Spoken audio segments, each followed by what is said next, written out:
Narito na ang mga trending na kwento sa mundo ng social media. Fur baby na mayroong makeup sa mukha at tila nahihiyang tumingin sa kamera, kinaaliwan online. Golden Retriever nagsilbing animal support sa badminton games sa palarong pambansa. Identical triplets mula Zamboanga, Sibugay, sabay-sabay na nagtapos bilang magna cum laude sa kursong Business Administration. Doktora na nagligtas sa driver na nawala ng malay sa kalsada, pinuri ng netizens. Customer na nagpahayag ng pagkadismaya sa isang sikat na coffee shop dahil sa maling pangalan sa kanyang order, umani ng samot-saring reaksyon. Groom sa England na nagsuot ng masikip na sapatos, nagresulta sa pagkaputol ng kanyang mga daliri.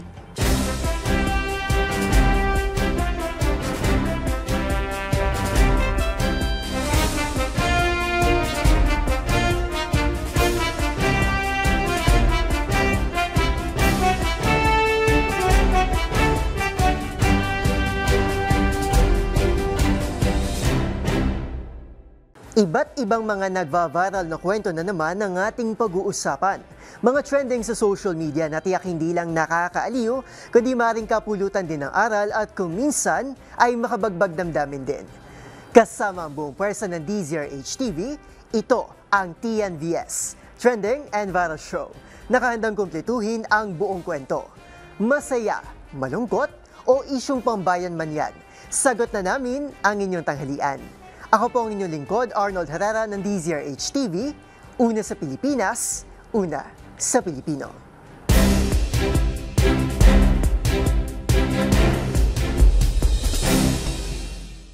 Para sa ating unang trending story, #makeup ready ang fur baby. Naaliwang netizens sa cute video na ito ng isang aso na tila nahihiyang humarap sa kamera. Paano ba naman kasi? Nahihiya pala ito dahil sa on-fleek ang makeup ng fur baby sa kanyang muka.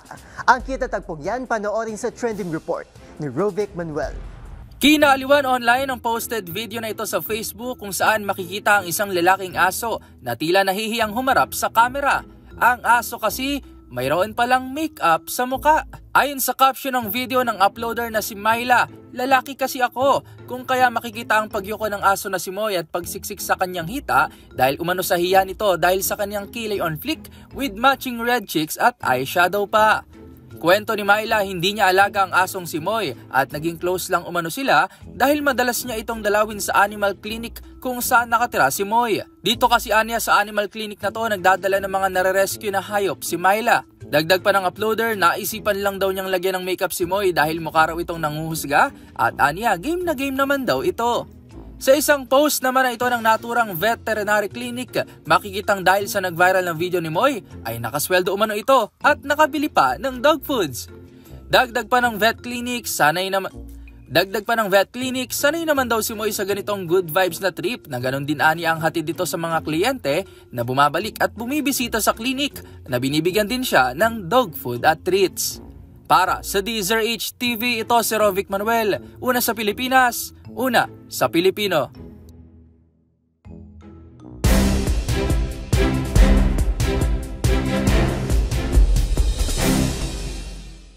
Para sa ating next viral story, naging mainit ang pasiklaban ng mga atletang Pilipino mula sa iba't ibang sulok ng bansa para sa nagdaang palarong pambansa. Pero sa gitna ng tensyonadong mga laban, good vibes ang hatid ng Golden Retriever na si Georgie na siyang nakatokang pumulot ng mga nagkalat na shuttlecock sa loob ng badminton court. Ang cute na eksena kasama si Georgie, silipin sa ulat na ito. Taon-taong pinaghahandaan ng mga atleta mula sa iba't ibang rehiyon sa bansa ang prestiyosong palarong pambansa. Pero maliban sa mainit na kompetisyon para sa inaasam na gintong medalya, good vibes naman ang hatid ng Golden Retriever na ito sa kasagsagan ng isang badminton match sa naturang kompetisyon. Meet Georgie, ang super golden retriever ng Ilocos Norte na siyang nakatokang pumulot ng mga nagkalat na shuttlecock sa loob ng badminton court. Wala nang hirap sa pagpupulot ng bola ang mga manlalaro dahil sa paglapag pa lamang ng bola sa sahig ay to the rescue na agad si Georgie.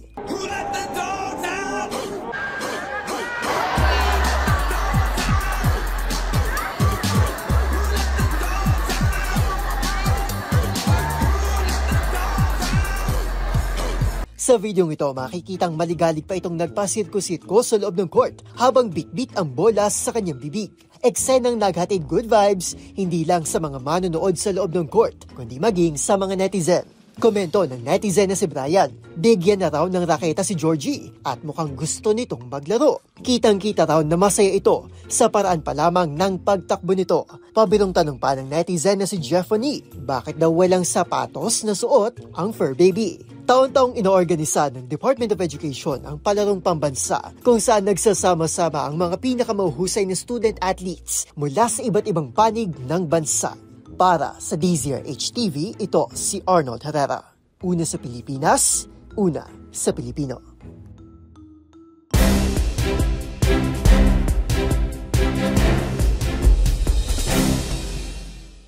Sa ating next trending story, kamakailan lang ay graduate ang triplets na sina Maylee, Kiel at Makana Young sa Amerika na nagtapos ng summa cum laude sa iisang kurso. Ngunit, sino mag-aakala na magkakaroon din pala ito ng Pinoy version? Isang identical triplets din kasi mula Zamboanga, Sibugay ang nagtapos sa kolehiyo bilang magna cum laude sa kursong Business Administration. Kilalanin ng Dangatang Sisters sa Trending Report ni James Galange. Triple ang sipag, triple ang tiyaga at triple ang tagumpay. Yan ang pinatunayan ng identical triplets na ito mula sa Zamboanga, Sibugay na sina Eva, Lori at Senya Dangaton nang sabay-sabay itong magtapos sa Jose Rizal Memorial State University Tampilisan Campus bilang magna cum laude sa kursong Business Administration Major in Financial Management. Pagbabahagi ng magkakapatid, prinsipyo nila raw nila na walang may iwan kung saan tulong-tulong sila kapag may nahihirapan sa kanilang journey sa kolehiyo.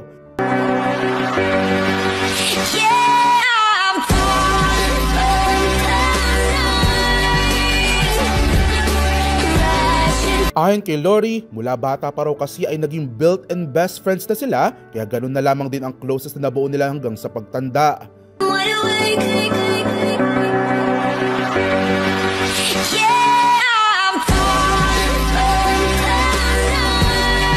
Nasanay na rin daw sila sa support system na kanilang nabuo na ayon pa kay Lori ay hindi mo mararamdaman na ikaw ay mag-isa. Samantala, naging pasakit din sa magkakapatid ang limitadong resources mula sa kanilang magulang gayong tatlo silang sabay-sabay na pinag-aaral. Dagdag pa nito ay bagamat identical sila ay may mga bagay pa rin silang hindi na pagkakasunduan gaya ng study habits. Mayroong sanay na mag-aral na mag-isa, mayroong sanay na magpuyat habang mayroon din namang maagang natutulog. Pero sa kabila noon ay all hopes pa rin ng Dangaton Sisters na makatapos ng pag-aaral kung saan si Lori pa ang itinanghal na valedictorian ng kanilang batch. Para sa DZRH TV, ito si James Galange, una sa Pilipinas, una sa Pilipino.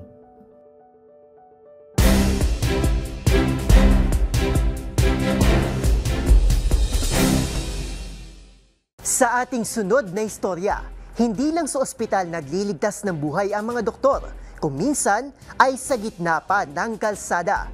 Isang driver kasi ang nawala ng malay sa loob ng kanyang sasakyan. Isang insidenteng saktong nadaanan ng doktora na ito at agad rumisponde at tumulong. Kilalanin ng instant hero na si Dr. Glena sa report ni Millie Borja. Ika nga nila, walang pinipiling lugar ang kabutihan. Kaya naman kahit sa kalsada, madalas nating makikita o mararanasan ang pagmamalasakit ng ating kapwa. Gaya na lang ng doktor na ito, ninilapatan ng first aid ang isang driver na nawala ng malay habang nagmamaneho sa kalsada. Wala kasama? Wala. Gising-gising siya. Sa prebitana, naka-on ba? Kabila pa. Boss, sa akin sa bilang ay bintana lang. Sa yung galamay, tuwa kami hangin. Sama boss. Siya ay kinilala bilang si Doktora Glena Feyap Chulay. Ayon sa kanya, napansin lang nito ang mga taong pilit na binabasag ang salamin ng nakahintong SUV na nagbabayarihan na pala upang tulungan ang driver. Paliwanag ni Doktora Glena, ang video ay para sa awareness na kung may nararamdamang hindi maganda, huwag nang magmaneho mag-isa. Bumuhos naman ang pasasalamat mula sa mga nakasaksi ng aksidente.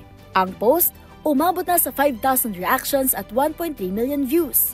Sa panibagong update, Ibinahagi ng doktora na nasa ospital na ang driver at kasalukuyang nagpapagaling. Isang paalala ito na mahalaga ang pagkakaisa, agapang aksyon at ang pagiging handang tumulong sa kapwa, lalo na sa panahon ng pangangailangan.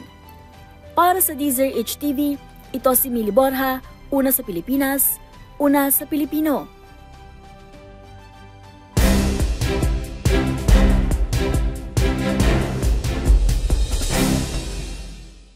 Sa susunod na trending balita, bumuhos ang iba't ibang reaksyon sa viral post ng isang customer na dismayadong inihayag ang karanasan sa isang sikat na coffee shop. Hindi kasi nito ay kinatuwa nang magkamali ang barista sa kanyang order. Dahilan para hindi niya ito i-claim. Ano nga kayang reklamo ng loyal customer na ito? Ang buong kwento sa report ni Rose Babiera.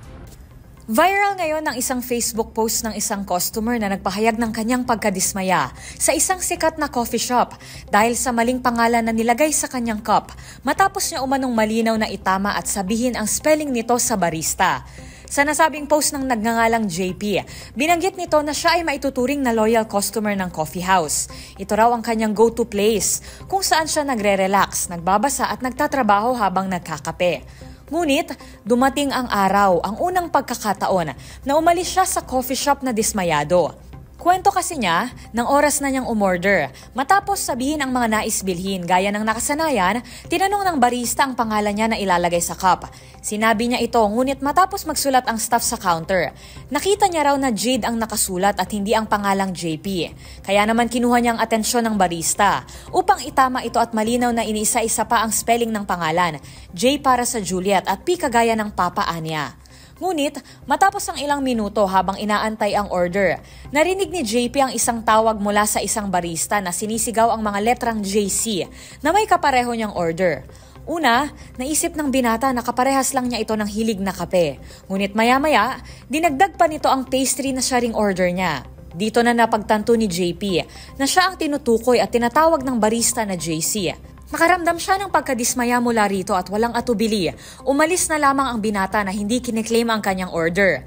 Sa huli ikapan nito na sa araw na iyon, nawalan ng loyal customer ang coffee shop. Halo-halo naman ang naging reaksyon ng mga netizen dito. Marami ang nagbahagi ng parehong karanasan na mali rin ang pangalan o spelling nito na naisulat sa kanilang mga cup. Pero sinabing hindi nila ito alintana. Ang iba, tinawag na entitled si JP at sinabing matampuhin naman daw ito. Ang iba hindi naman naiwasan na iugnay sa binata ang kondisyon na tinawag nilang main character syndrome, kung saan umaakto ang isang individual na bida sa isang kwento, sa punto na binabaliwala na nito ang karanasan at damdamin ng iba. Mabilis na nag-viral ang post at marami ang sumakay sa biruan kaugnay nito.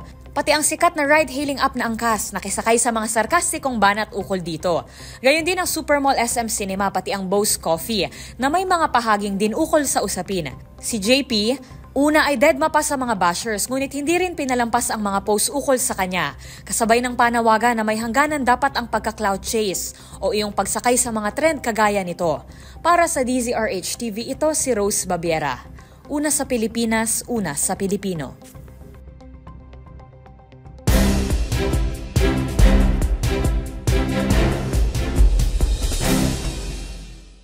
At sa ating huling trending story, wedding nightmare. Sino mag-aakala na sa pinaghahandang okasyon na minsan lang sa isang buhay, ay siya palang kapalit ng problemang panghabang buhay. Ganito nangyari sa isang groom sa England, kung saan dahil sa pagsuot ng masikip na sapatos sa kanyang kasal, ay kinailangang putulin ang kanyang mga daliri. Ang buong dahilan, alamin sa report ni Dustin Bayog. Isang lalaki mula sa Chesham, England ang kinailangang putulin ang kanyang ilang daliri sa paa matapos sa pagsuot ng hindi kasyang sapatos sa kanyang mismong araw ng kasal. Dahil sa pagkakaputol ng ilang daliri ay hindi na kaya ni Martin Ralph na makalakad mag-isa ng hindi kinakailangan ng tulong. Ito ay nagsimula nung nagsukat ito ng kanyang shoe size para sa kanyang kasal, kung saan nung una ay nagpayag dito na pagkasikip ng higit sa 3 beses. Pero para sa babae kumuha ng kanyang measurement ay tiniyak daw nito na ito ay kasya. Kaya naman sa mismong araw ng kasal ng July 27, 2019 ay mas nakaramdam ng pananakit si Ralph sa kanyang paa. Pagkatapos ng kasal ay nakita na lamang ni Ralph na may namang blister sa kanyang paa, kung saan ang sapatos ay kulang pala na 3 beses sa totoong shoe size ito. Bago nito, diagnose si Ralph ng diabetes, Kaya naman ang pneumonia blister ay nagdulot ng severe infections at naging resistant na rin sa antibiotics. Ayon sa mga doktor, ay hindi na kaya iligtas sa mga daliri ni Ralph kung kaya naganap ang amputation. Nakaranas pa ulit ang inang pagputol si Ralph sa kanyang mga daliri sa paa hanggang sa hindi na nito kaya makalakad mag-isa. Ayon sa mga eksperto, nakapagdudulot ang mababang blood flow para sa mga may diabetes sa pagsusuot ng masisikip na footwear. Kung kaya payo nito na dapat akma ang foot size ng mga may diabetes upang maiwasan ang nangyari kay Ralph. Para sa DZRH TV, ito si Dustin Bayog. Una sa Pilipinas, una sa Pilipino.